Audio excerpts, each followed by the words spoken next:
Reiko est une approche en fait qui s'adresse à tout public, peu importe l'âge. L'idée c'est de se dire en fait comment je peux me reconnecter à moi de manière ludique, de manière organique et faire avec ce que j'ai pour aller, ou plutôt, et faire avec ce que je crois avoir pour pouvoir aller vers ce que j'ai réellement.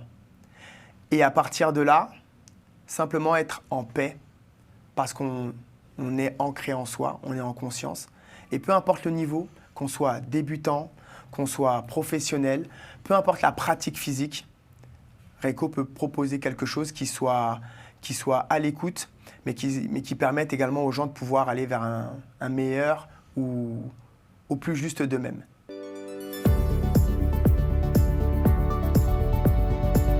Bonjour à toutes et à tous.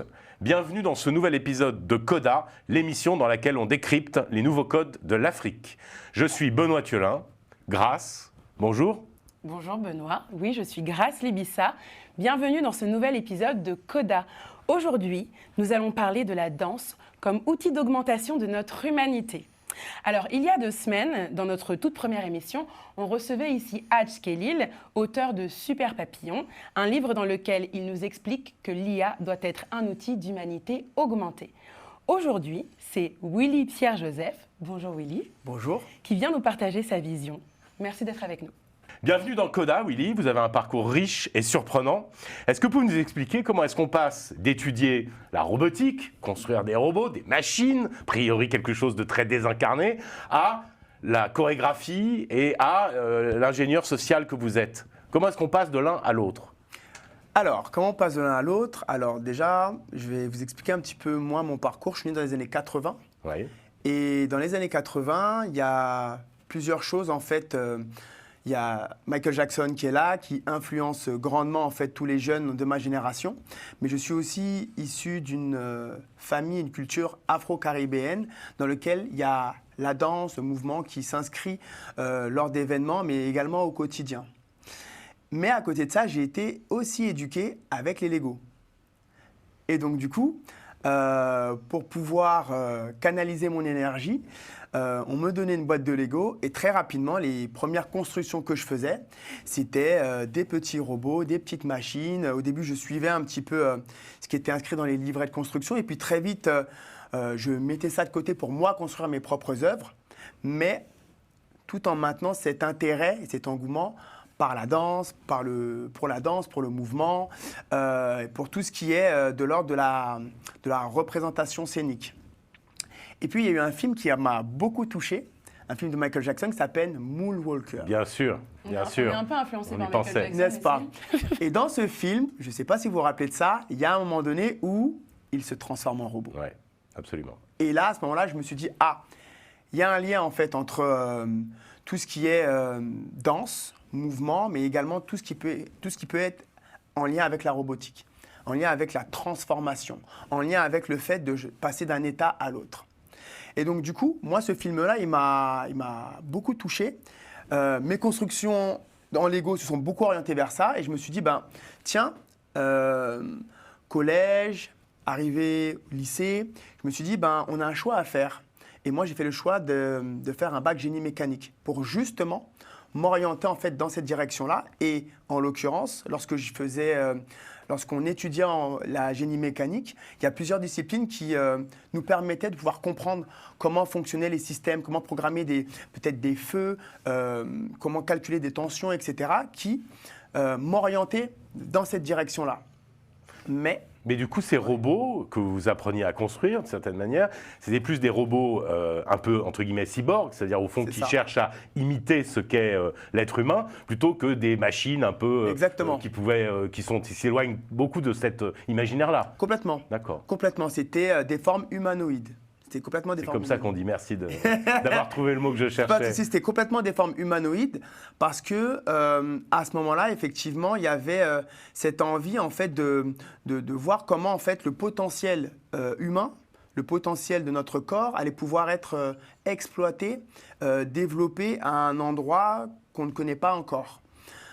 Juste pour vous couper, mais par rapport à notre imaginaire, parce que vous parliez de Lego, vous parliez des années 80, on a un peu tous les mêmes imaginaires, en tout cas dans ces générations-là. C'est plus Z6PO que R2D2 qui vous a inspiré. Exactement. Ok. Et puis, il y a aussi cette histoire de, j'ai envie de dire, à l'époque, il y avait aussi des mangas. C'était le début. C'était le début. Ouais. Et on se rappelle de mangas comme Pat Labor, on se rappelle Akira. ou Akira, exactement, même si j'étais un peu jeune, mais effectivement Akira, où en fait on voit effectivement que justement dans Akira, il perd un membre, et en fait il se le reconstruit avec des pièces métalliques.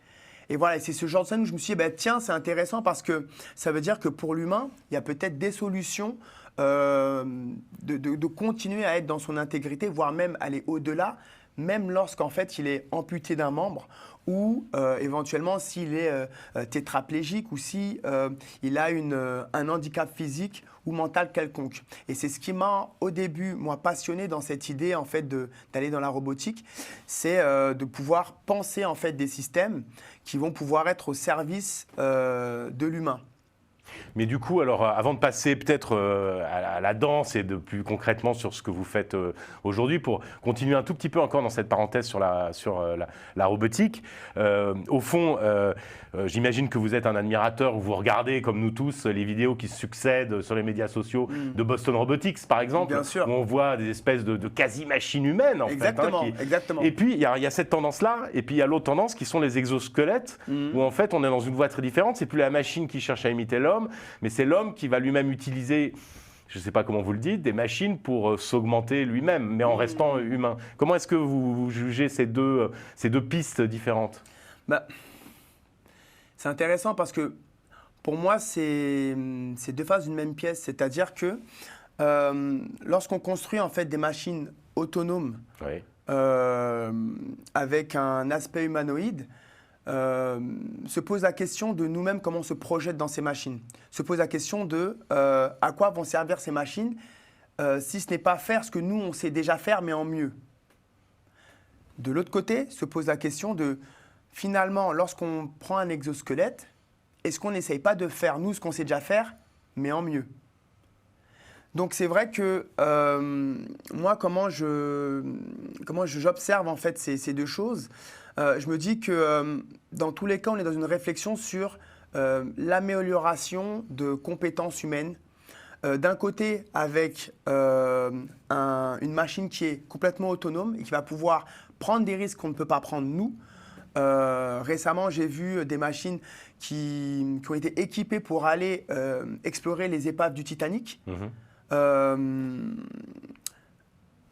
là où nous, en fait, il nous faut un équipement, etc. Où aller dépanner des centrales nucléaires, exactement. Ou aller sur la Lune faire un certain nombre de choses. Exactement. Et qui, pour le coup, peut-être quelque part, effectivement, rendre service à l'humanité parce qu'on prend moins de risques pour nous, notre intégrité physique, parce que la vie, c'est précieux. Mais de l'autre côté, il y a quand même aussi cette pensée de se dire, en fait, on a un appareil qui permet d'améliorer nos capacités, mais ça reste quand même nous qui restons à l'intérieur et qui sommes en contrôle, qui induisons les chemins et les mouvements.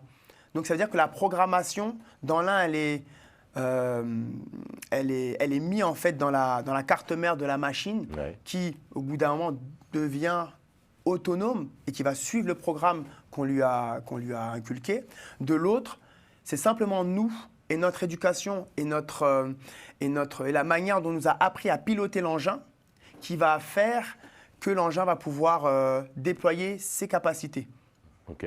On vous demandera à la fin, dans cette dualité, quelle est celle qui vous semble être gagnante à long terme. On va peut-être passer un peu plus sur ce que vous faites aujourd'hui.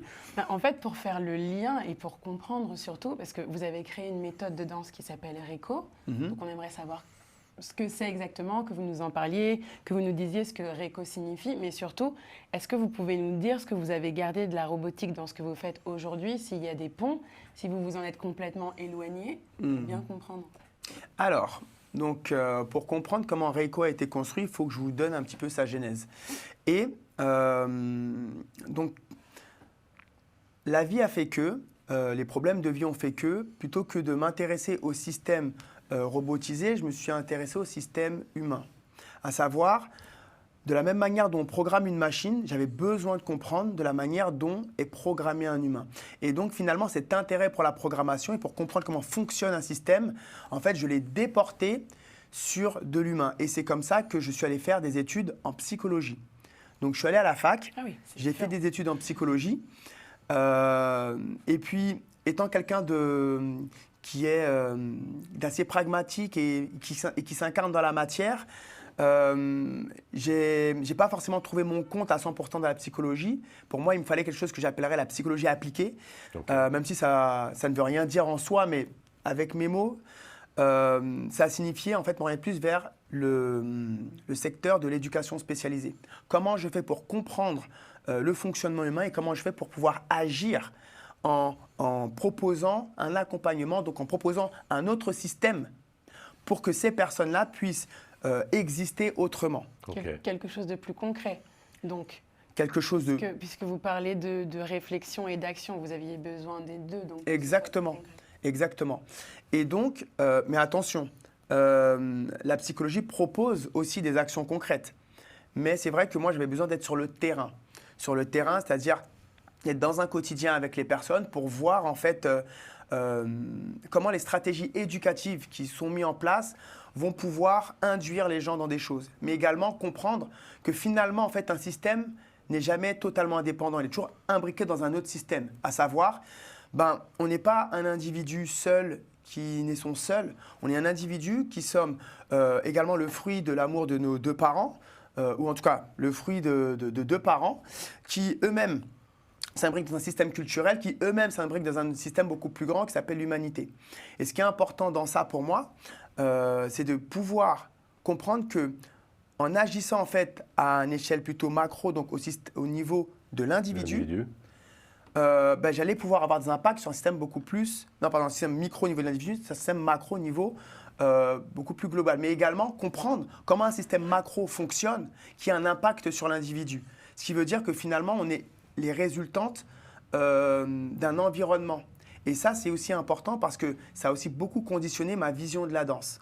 C'est-à-dire que plutôt que de se dire, en fait, pour apprendre à danser, il suffit que tu bouges le corps. Non, pour apprendre à danser, il faut un environnement. C'est-à-dire que c'est plus facile d'apprendre à danser lorsqu'on voit qu'il y a des personnes autour de nous qui dansent et qu'il y a un contexte avec de la musique, qui est un environnement sonore, mais qui est aussi un contexte culturel. Une cérémonie, une soirée, une ambiance qui permettent de se dire « Ok, là, la danse est quelque chose qui est naturel à cet endroit-là et donc, je peux me mettre à danser. » Alors que si on se dit « Ok, en fait, je veux danser, mais autour de moi, je ne retrouve pas forcément le contexte ou le système qui, moi, m'encourage à danser ou me soutient dans ma danse, en fait, je peux très vite ressentir des freins, des limites qui vont peut-être à terme m'empêcher, moi, de pouvoir m'exprimer par la danse. Il y a aussi peut-être la limite qu'on peut avoir soi-même, parce que je sais que moi, j'adore danser. J'adore danser toute seule, maintenant avec ma fille. Je lui transmets ça. On fait des dance parties toutes les deux. Et je sais qu'une chose qui peut m'empêcher d'aller dans un cours, par exemple, alors que par ailleurs, je n'ai pas forcément de blocage à le faire, mais je me sens beaucoup plus libre dans mon expressivité, sans avoir la contrainte d'une chorégraphie, d'un style, etc. Donc ça aussi, ça peut contribuer aux freins que vous mentionnez. Complètement. Complètement. C'est-à-dire que quel est l'environnement que vous avez trouvé qui va vous permettre de vous sentir sécure, de vous sentir accueilli et accompagné dans la manière dont vous allez danser avec votre enfant. Et ça, c'est important parce que pour le coup, je reprends sur la jeunesse de Reiko. En parallèle d'être éducateur, j'étais danseur. Donc, j'étais de ce qu'on appelle danseur semi-pro. Okay. Et puis, à un moment donné, j'ai senti les limites de l'accompagnement social. Et je me suis dit, pourquoi pas combiner les deux. Et j'ai fait des études en danse-thérapie. Okay. Donc, j'ai fait mes études en danse-thérapie. Et à la fin de mes études, j'ai reçu une opportunité artistique pour devenir danseur professionnel dans des compagnies. Mais du coup, je suis devenu danseur professionnel, mais avec un bagage de danse-thérapeute et d'éducateur spécialisé. Est-ce que vous pouvez juste nous expliquer sur quel public, en réalité, vous travaillez avec… En tant qu'éduc ? Oui. Alors, en tant qu'éduc, je suis resté pratiquement 10 ans en tant qu'éduc. Okay. Donc, j'ai travaillé avec ce qu'on appelle la protection de l'enfance. Donc j'ai travaillé en fait dans les foyers de l'ASE. Ouais. Voilà, j'ai travaillé en tant qu'éducateur, ce qu'on appelle en prévention spécialisée, donc les éducateurs de rue. Donc là, j'intervenais dans les quartiers, avec un public pouvant aller de 11 à 25 ans, qui sont en difficulté sociale. J'ai été dans le handicap également. Donc ça peut être des APEI, donc des structures qui accueillent des personnes porteuses d'handicap, que ce soit des personnes porteuses d'handicap vieillissantes, mais également des personnes qui travaillaient donc dans les ESAT. Qu'est-ce que j'ai fait d'autre encore ? J'ai fait les CESAD où là on accueillait en fait des enfants en fait polyhandicap, donc soit handicap moteur mais également handicap mental. J'ai travaillé également dans ce qu'on appelle les IME, institutions médico-éducatifs, où là on accueillait des personnes, des enfants autistes ou de troubles mentaux de ce type-là. Enfin voilà, donc vous avez eu un spectre assez large en fait, sur lesquels vous avez pu essayer différents types de méthodes, sur différents types de personnes. Exactement. D'ailleurs des plus ou moins grands. Hein, et en fait, il y a eu vraiment de tous les âges. Exactement. Et à chaque fois que j'intervenais quelque part, vu que j'étais aussi danseur à côté, ça me nourrissait moi en tant qu'artiste, mais également en tant qu'éducateur. C'est-à-dire que, je donne une anecdote, un projet que j'ai réellement mis en place quand j'étais en prévention spécialisée. Il y avait un jour, on nous contacte, on nous dit, voilà, il y a un groupe d'enfants en fait qui ont agressé les professeurs à l'école. Il s'avère qu'ils sont proches de vos services. Qu'est-ce que vous pouvez faire voilà. Donc, il s'avère que dans ce groupe d'enfants, j'étais responsable de quelques-uns. J'y vais. Je parle avec les professeurs, je parle avec les enfants, je parle avec les familles et j'ai l'idée de mettre en place un projet pour pouvoir faire en sorte que les enfants puissent réfléchir sur leur situation, sur ce qui s'est passé à l'école, mais également qu'ils puissent transformer cette situation par le biais de l'art. Donc concrètement, on reprenait un peu une salle de classe en cours. Chaque enfant devenait professeur et les enfants devaient garder en fait leur rôle d'enfant. Et au fur et à mesure, ils se rendaient compte que leur agissement n'était pas forcément le plus approprié. De ça, on en a fait une pièce. Il s'avère que j'avais des contacts à Annecy pour un festival. Ces enfants-là, il y a le projet qui a été validé. Je les ai amenés à Annecy pour qu'ils puissent se produire à un festival de danse. Et forcément, ce qu'on appelle ce transfert-là a beaucoup aidé en fait, ces enfants à se manifester autrement et à se vivre autrement. Et s'ils se perçoivent autrement, alors ça a débloqué aussi des relations entre eux, mais également des relations avec les adultes. Bien sûr. Et en revenant, ça a beaucoup contribué à une amélioration de leur situation. Même si ce n'était pas miraculeux, mais c'est un petit step à chaque fois. En parlant de se percevoir autrement, vous avez créé un spectacle au sein d'une prison à Fleury-Mérogis en France. Ça s'appelle « Je t'épouserai ». Ouais. Est-ce que vous pouvez nous en parler? Parce qu'on vit quand même dans une société où la prison est censée être punitive, on s'éloigne quand même du bien-être de l'être humain. Donc comment vous avez mis ça en place et pourquoi selon vous c'était important pour la réinsertion? Alors, donc ça va faire 5 ans que j'interviens à la prison de Fleury-Mérogis. Et il s'avère que le festival Vis-à-Vis est un festival qui met en avant des productions artistiques avec les détenus pour les prisons d'Île-de-France et puis ça s'est étendu à la France. Il s'avère que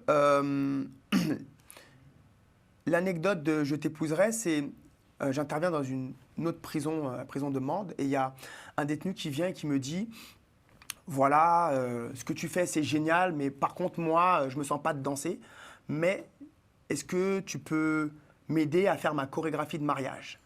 Waouh!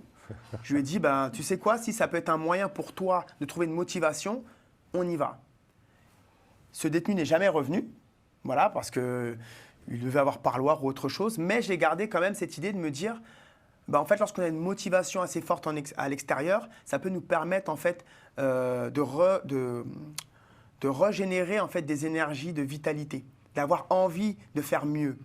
Et cette énergie-là, je l'ai gardée, et c'est ce qui m'a permis de poser la base du projet « Je t'épouserai ». Maintenant, moi, avec ce projet, j'avais plusieurs objectifs. Le premier, c'était que les détenus puissent se voir autrement, se dire « je suis capable de ». Mais je suis capable de parce que moi-même, j'ai quelque chose en moi qui me motive. Donc à l'intérieur, on a parlé de qu'est-ce que c'est le mariage, mais qu'est-ce que c'est de se mettre en lien et qu'est-ce que c'est que de remobiliser des énergies positives pour aller vers un mieux, pour la réinsertion. Mais également, parce que dans les prisons, voilà, ce n'est pas forcément tous les agents qui sont friands de ce genre de projet. Donc c'est aussi montrer à certains agents pénitentiaires que, en fait, c'est possible et les détenus peuvent également avoir une autre image. Et puis même vous, parce qu'il y en avait quelques-uns qui regardaient quand même pour surveiller, mais ils voyaient une autre image des détenus et c'était génial. Mais c'était également pour montrer au public que, oui, en fait, lorsqu'on a un groupe de détenus qui, en fait, sont des humains, sont des personnes, donc je vais arrêter de les appeler détenus, donc des personnes en situation de détention, et qu'on arrive en fait à créer quelque chose ensemble, ça peut être qualitatif, ça peut être touchant, mais surtout, ça montre aussi à quel point c'est des personnes qui sont sensibles, mais en fait tout simplement humaines, et contribuer à un changement aussi au niveau de la vision du public. Vous vous rappelez tout à l'heure, je vous ai parlé de l'environnement. Comment faire pour se réinsérer si lorsqu'on sort, à l'extérieur, on nous perçoit toujours pareil ? À ce moment-là, moi, c'est un peu dans cette direction-là que j'ai œuvré avec Je t'épouserai. C'est permettre un changement, mais qui puisse être à la fois dans une dimension micro, mais également dans une dimension macro. Et ça a fonctionné parce qu'il y a des détenus, des personnes en détention, lorsqu'elles sont sorties, elles m'ont dit, grâce à toi, je me suis marié. Il y en a qui m'ont dit, jamais j'aurais cru de ma vie que je serais monté sur scène à la Villette, alors que à quelques rues de là, il y a quelques années, je faisais du business là-bas. Et ça, c'est quelque chose qui est très fort. Et ce qui m'a permis de faire ça, c'est justement la méthode Reiko. Ce que j'ai développé, à savoir réussir à mettre les gens en mobilité à partir de ce qu'ils sont et réussir à valoriser, à sublimer cette mobilité et à en faire quelque chose d'artistique, mais à la fois quelque chose qui leur fasse du bien et qui leur permette de reprendre confiance et conscience en ce qu'ils ont et qui ils sont. C'est vrai qui leur rend... Pardon, excuse-moi. J'allais dire, c'est une méthode qui leur rend leur dignité finalement, à des personnes qui ont été déshumanisées. À toute personne. Au-delà de déshumaniser. Là, en l'occurrence, je parle spécifiquement du contexte de la prison ou des enfants qui ont agressé un professeur. Mais effectivement, ça recrée du lien.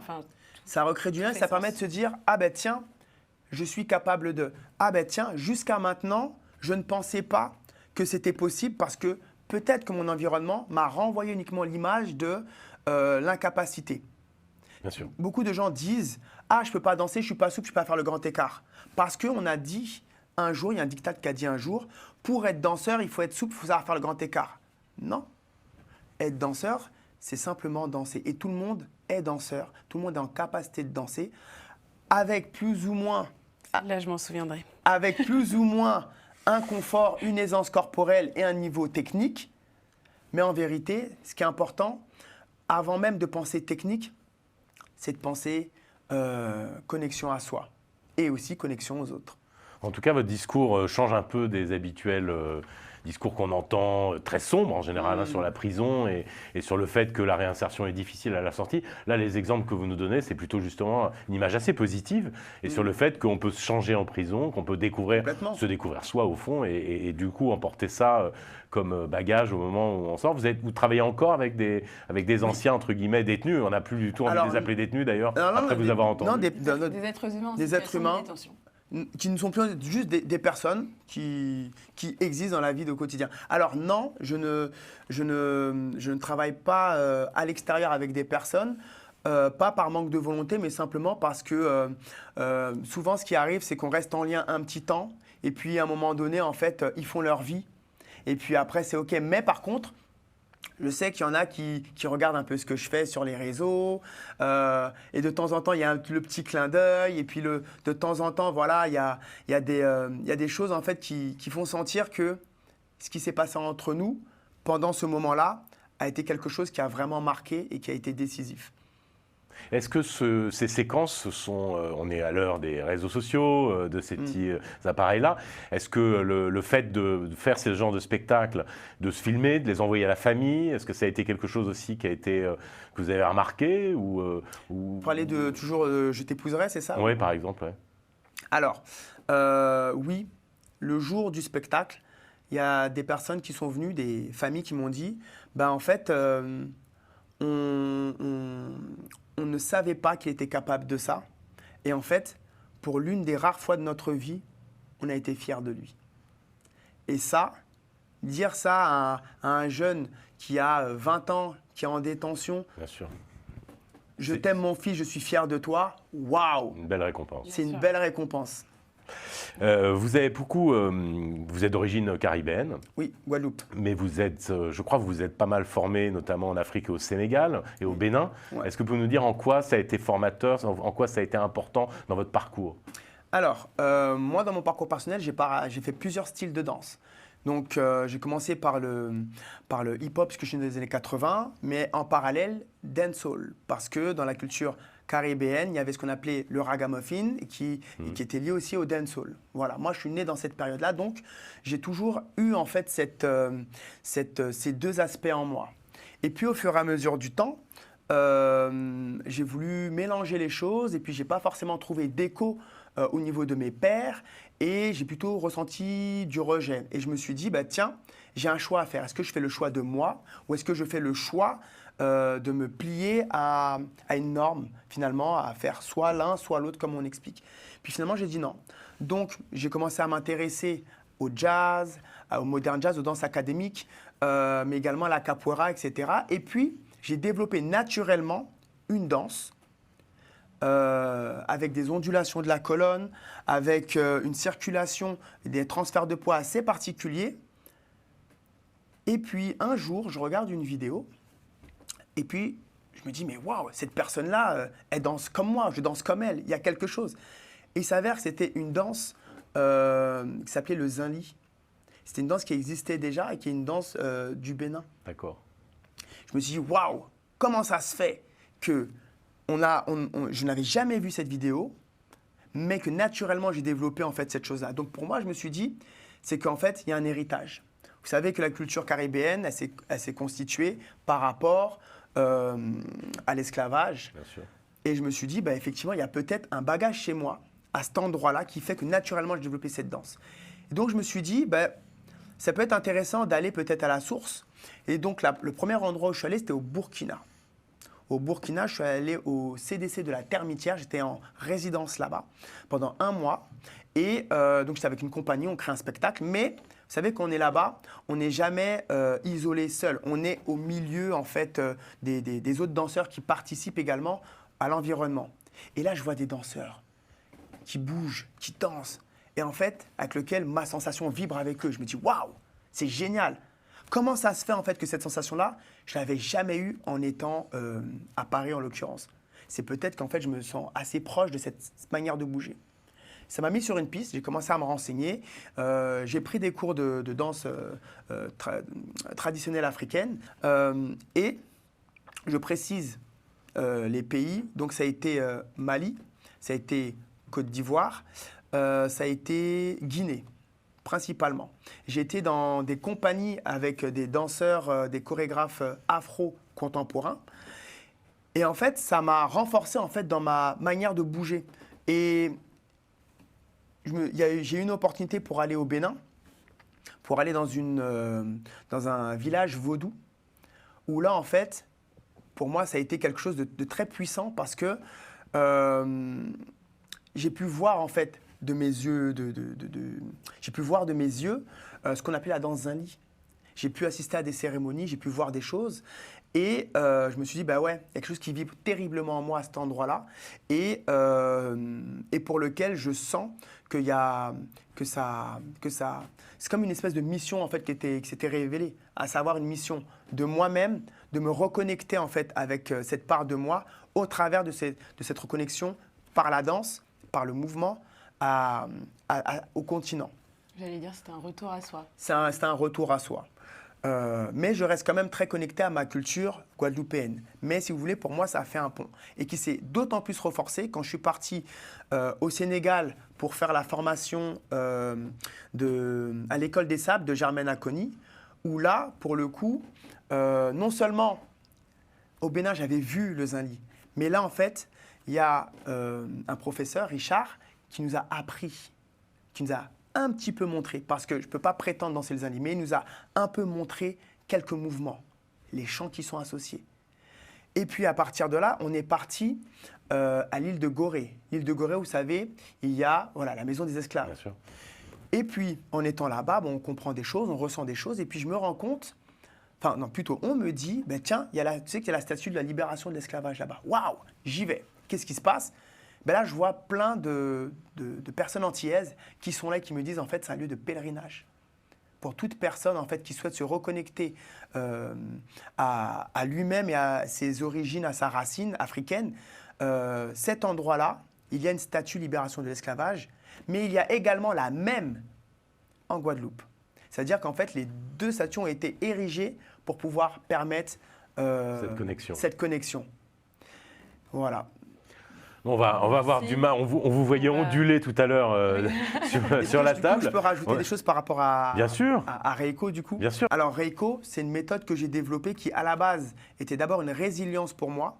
C'est-à-dire, après avoir connu des burn-out, des choses comme ça, je me suis dit, il faut que je trouve une méthode, une philosophie de vie qui me permette de me reconnecter à mon corps, à mes sensations, pour être dans de la justesse.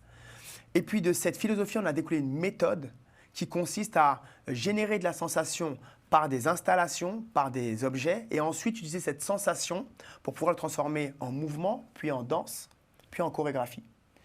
Pour pouvoir générer en fait cette sensation, comme je vous ai dit, je passe par un vecteur extérieur, donc un objet ou des installations. Et le lien avec la robotique, il est là aujourd'hui. Il est que les installations sont en cours de robotisation, si je peux dire ça comme ça. Pourquoi ? Parce que ce qui m'intéresse, moi, dans Reiko, c'est que les gens puissent développer ce que moi j'appelle leur potentiel corporel. C'est-à-dire se dire, en fait, j'utilise beaucoup le verbe grimper. Quand je vous dis grimper, ça évoque des choses en vous. Vous avez grimpé une échelle, vous avez grimpé un arbre quand vous étiez petit, mais peut-être qu'en vivant en ville, vous ne grimpez plus. Ou peut-être qu'on vous a dit que grimper, assez peu, mais pourtant vous sentez. Les occasions se font rares. Mais vous sentez qu'à l'intérieur de vous, il se passe quelque chose quand on vous dit grimper, que l'action est encore là. Donc ça veut dire qu'il y a un potentiel qui est là, qui n'est pas exploité. Donc comment on peut faire pour pouvoir déployer les différents potentiels de grimper, d'être en extension, d'avoir la tête en bas, en haut, de pouvoir être dans un état de réactivité vis-à-vis d'objets qui sont en mobilité, pour se dire, OK, cet état-là, il me met dans un mode où je suis présent pour moi-même. Et en fait, comment cet état-là, lorsque je le fais souvent et que je cultive, peut devenir un état presque permanent, ou en tout cas qu'on peut invoquer de manière très consciente. Ok. Voilà, et Reiko, c'est ça. Ça veut dire réveil de l'intelligence corporelle et kinesthésique originelle. Donc je dis réveil parce que l'idée c'est de se dire qu'on réveille des choses qu'on a en nous.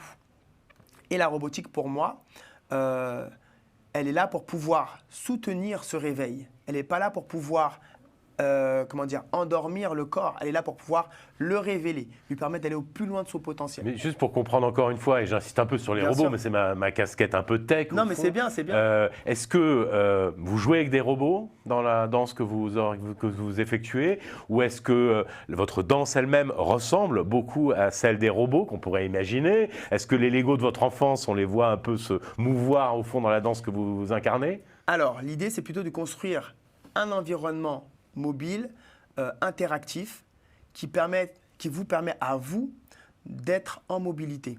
Ça veut dire que vous allez à l'intérieur d'un univers où il y a des mouvements, D'accord.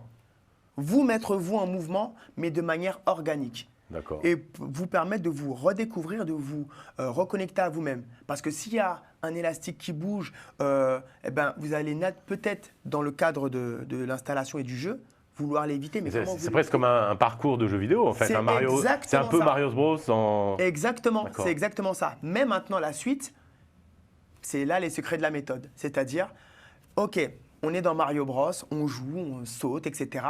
Mais comment ça, on arrive à l'intégrer à notre quotidien ? Comment ça, on arrive à en faire une danse ? et comment finalement cette danse-là, en étant mieux connectée à nous permet d'être mieux connectés aux autres. Donc la vie est un jeu vidéo dans lequel on danse en permanence en fait, hein. C'est un peu le résumé. La vie est Et où on se reconnecte. Exactement, la vie est notre corps est un espace à découvrir. Et mieux on sera connecté à lui, mieux on sera connecté aux autres. Willy, merci. Oui. Merci d'être Merci venu beaucoup. partager votre expérience et votre vision, n'est-ce pas, Grace? Oui, voilà, j'ai envie de dire la danse comme puissance de reconnexion à son corps et à son esprit, l'ouverture du corps et du cœur vers soi, bref, vers la liberté. C'est ce qu'on a envie de retenir parce que je trouve qu'il y a vraiment une notion de liberté, de dignité dans ce que vous dites. C'est beau et c'est inspirant, donc merci beaucoup. Oui, merci. Et vous qui êtes chez vous, merci d'avoir été avec nous. N'hésitez pas à nous contacter pour nous partager vos ressentis et votre propre rapport également à la liberté dans la création et l'inclusion d'autrui par l'art, que ce soit dans la danse ou que ce soit autre chose. Oui, tout à fait. On vous donne rendez-vous la semaine prochaine dans Coda. D'ici là, bonne semaine. Prenez soin de vous, restez curieux, restez ouverts et surtout, gardez cette envie de comprendre le monde autrement. Nous vous attendons nombreux. Merci, à bientôt et bonjour chez vous.